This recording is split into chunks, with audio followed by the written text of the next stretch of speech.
কোনো প্রাণী যদি উপদ্রব সৃষ্টি করে, সেটা ইঁদুর হোক, সেটা পিপিলিকা হোক, সেটা অন্য কিছু হোক, সেটা মারাটা ইসলামের সম্পূর্ণ জায়েজ আছে। নবী করিম সাল্লাল্লাহু আলাইহি ওয়াসাল্লামের সামনে এক সাহাবী একজন পিপিলিকা হত্যা করছিলেন, তিনি আগুন দিয়ে পুড়িয়ে হত্যা করছিলেন। নবী সাল্লাল্লাহু আলাইহি ওয়াসাল্লাম সেটাকে ডিনাই করেছেন, অস্বীকার করেছেন যে না, আগুন দিয়ে পুড়বে না, কারণ এটা নির্মমভাবে হত্যা করা হলো।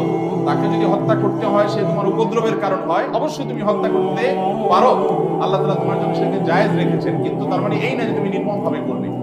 ইঁদুরকে আপনি যদি কোনো বিষ প্রয়োগ করে বা অন্য কিছু দিয়ে হত্যা করেন, যেটা দেশে মৃত্যুবরণ করলো, মারা গেল, নিধন হলো, আপনি উপদ্রব থেকে বাঁচলেন, ঠিক আছে। কিন্তু ইঁদুর মারার জন্য আজকাল দেখবেন এক ধরনের আঠা বের হয়েছে, ওখানে ধরা পড়ার পর, ওখানে পড়ার পর এবার সেই ইঁদুরকে আপনি টেনে উঠানোর চেষ্টা করছেন, কিন্তু আঠার কারণে, ভয়ঙ্কর আঠাই না, এই আঠার কারণে দেখা যাচ্ছে তার চামড়া ছিলে থেকে যাচ্ছে আঠার সাথে, আর তার শরীরে আরেক অংশ আপনার হাতের সাথে চলে আসছে। ইঁদুরকে এভাবে নির্মমভাবে অপ্রয়োজনে কষ্ট দিয়ে হত্যা করা ইসলামের দৃষ্টিতে জায়েজ